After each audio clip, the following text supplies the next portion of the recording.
The Bandung Conference of 1955 was a watershed moment in world history, but it was not visible at that time. And we see the resurgence of the Bandung movement now in BRICS, in the Shanghai Cooperation System, and in everything that's happening now, with Palestine as the focal point. Palestine is not just a struggle about the liberation of the land of Palestine. Palestine is the time in world history where we move from a universal civilization towards a pluriversal civilization. Palestine is where the struggle of the West against the rest is now more intense, with the genocide going on in Gaza and the West Bank and in Yemen. So the movement that plays a crucial role now is what is called the axis of resistance. In order to understand the axis of resistance, you have to understand first of all, the ideology of this axis of resistance. And people who are in the anti-imperialist movement tend to think that anti-imperialism is the ideology. But if you study the axis of resistance and the partners, it is about Islam as a philosophy of liberation. So the axis of resistance is more than an anti-imperialist construction. It's a response, the terminology is a response to George Bush, his phrase, the axis of evil, and then they came up with this idea of the axis of resistance as an answer, as an ideological answer to the anti-imperialist struggle. And key in the axis of resistance is Iran. So you have to understand the Iranian Revolution in order to understand the axis of resistance. Those of us, like me, who came from a secular movement, from the Marxist movement, when the revolution in Iran took place, many of us saw this as a theocratic, feudal, backward movement. That is how, in the Marxist movement, we are looking at the Iranian Revolution. Not everybody, but because in Iran, the Marxists were very divided on how to look at it. So, looking at the Iranian Revolution, you have to understand that 1979 was a pivotal year, just like now we are in a pivotal period. 1979 was the revolution in Nicaragua, Grenada, El Salvador, and Iran in that same year. You had the Soviet invasion of Afghanistan. Then you had the neoliberal revolutions in England with Thatcher, dismantling the trade unions, crushing the UK miners' strikes. You had the privatization of industry, British Telecom, British Gas. In the USA, you have the neoliberal revolution led by Reagan. And then started, in 1978, the reforms of Deng Xiaoping in China, which would lead to the world we know now. It started in 1979. You have the Israeli-Egypt peace accords, which was meant to crush the Palestinian liberation struggle. And then after the Iranian Revolution, you have the Iran-Iraq war and the start of the military power of Iran. Because when the revolution took place in Iran, they didn't have an army. It was not an armed revolution, it was a peaceful revolution. And then when the Iraq invaded Iran, came this military apparatus that we now know as the Iranian Army and the Islamic Revolutionary Guard. The philosophical underpinning of the Iranian Revolution you find in many thinkers in Iran, going back to the 1400 years ago, when the rise of Shia philosophy, with Imam Ali, the first of the 12 Shia, going back to all the 12 Shias, and then specifically the 8 Imam Reza, who has his tomb in Mashhad in Iran, and was the only imam that was shortly in power in a government. So the philosophical foundation of what kind of society based on Islamic liberation philosophy are we building? And then Khomeini basically put the European Enlightenment, and not only Khomeini, but Ali Shariati, Mohammed Bakir al-Sadr, even al-Afghani, a lot of these names that are not known in the West, have been discussing these issues for hundreds of years. And they then said, look, we are going to build a new society based on the Islamic philosophies by the Prophet and 12 Imams. And Khomeini says Islam is a religion of those who struggle for truth and justice, of those who clamor for liberty and independence. It is the school of those who fight against colonialism. This is Khomeini speaking as the founder of the Islamic Revolution, as an anti-colonial force. So the Islamic State itself is based on anti-imperialism. Khomeini says, in order to ensure the unity of the Muslim people, to liberate the Islamic homeland from the dominance of the influence of imperialists, we have no other way than to form a true Islamic government, do whatever is necessary to overthrow the order, tyrannical pseudo-Muslim governments put in place by foreigners, and once the goal is attained, to install a universal Islamic government.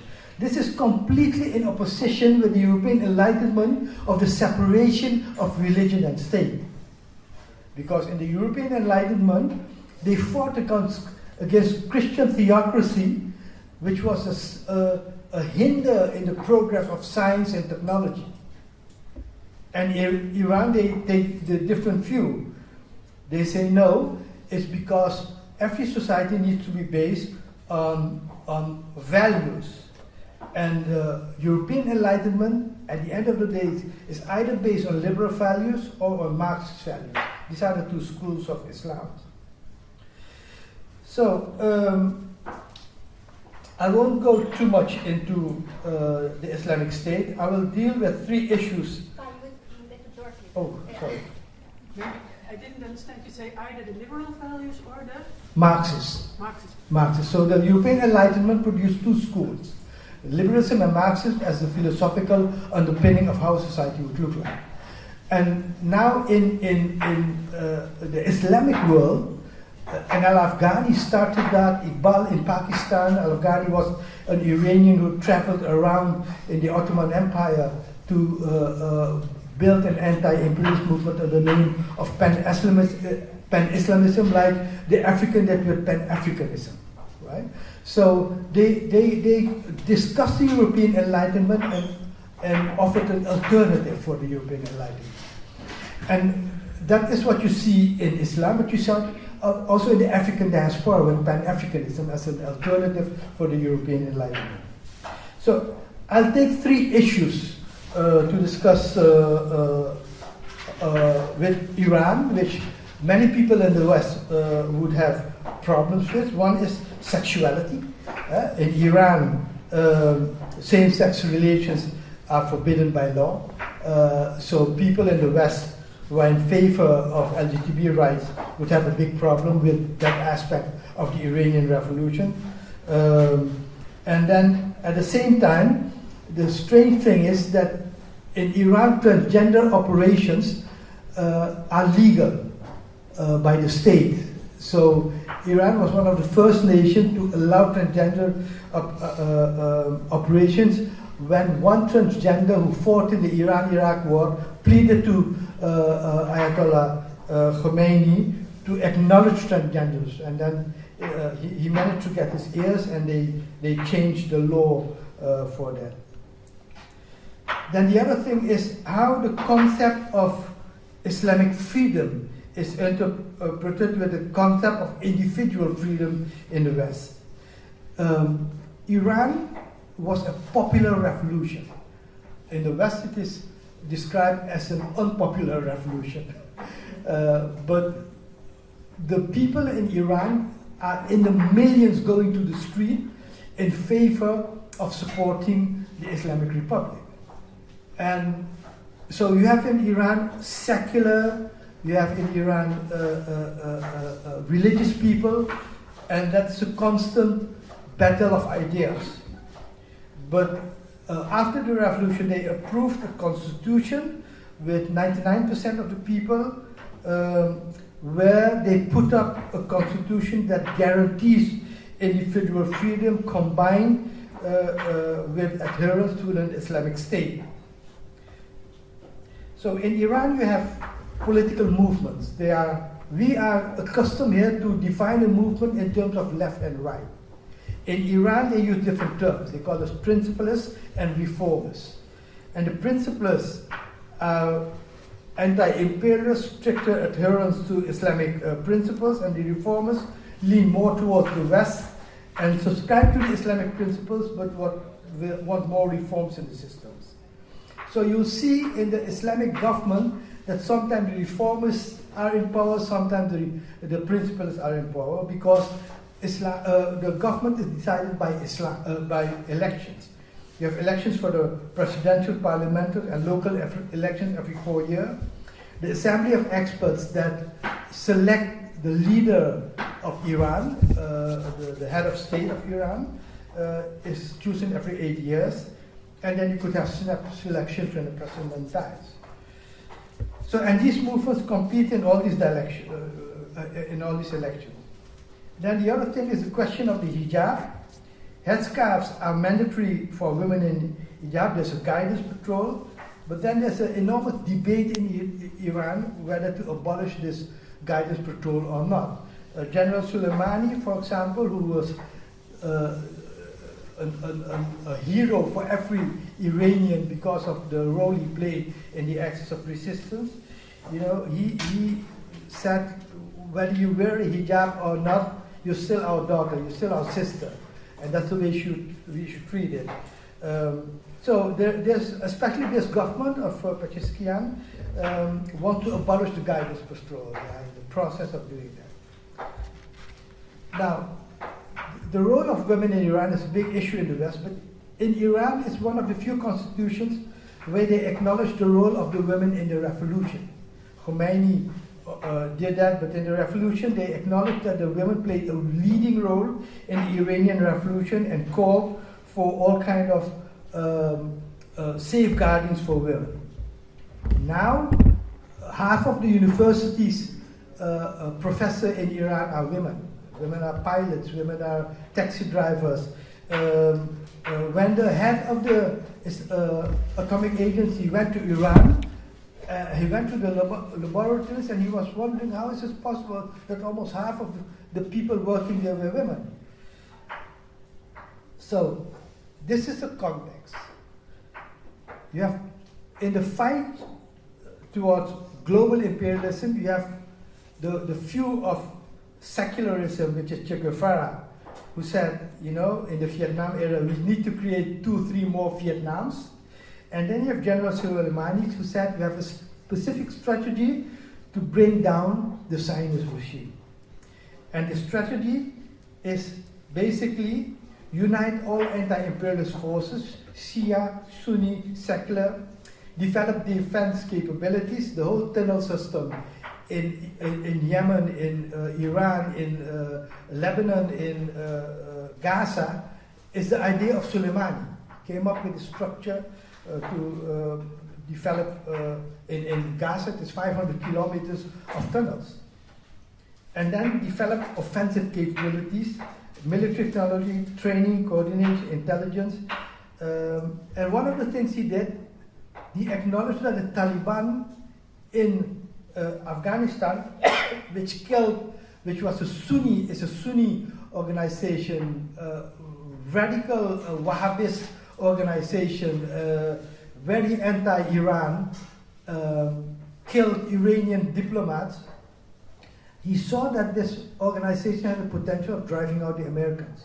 And at the end of the day, sought contact with the Taliban, built an alliance, and basically resulted in driving out the Americans. And when he was killed, the Iranians don't use the term killed, they use the term martyred. because they celebrate the life of the struggle. The Taliban came to offer condolences. So the question now is, how will Israel fall? How will this end? This period in world history with the genocide, how will it end? And the Iranians have a few of it. You encircle Israel, you build the alliance internationally, China, Russia, and now Saudi Arabia, which is yesterday the Ministry of Defense of Saudi Arabia was in Iran. And one day you get the attack, and October 7th was a rehearsal in that attack, where forces, Islamic forces, will invade Israel at the end of the day. So here we are now. He's calling it a ring of fire. When he sets around Israel with Palestine, Lebanon, Iraq, Yemen, Syria. So when we talk about how do we view from the West Iran and the Iranian Revolution, it depends on from what position do you speak, as an observer or a participant. Do you want to engage with Iranian revolutionaries, or do you want to be, because of all the things you might disagree with, the uncomfortable, stay out of it? Well, I'm a secretary of the Decolonial International Network, and we choose to engage with Iranian revolutionary. I'm writing a book with Mohammed Marandi. I don't know if you know Mohammed Marandi, but he's an outspoken YouTube representative of the Iranian revolution. The book will be published somewhere in June. And I choose to engage with Iranian revolutionaries. They know my position on LGTB because I've published it, but still then, for them it's not a problem to work with me. Why should it be a problem for me to work with them?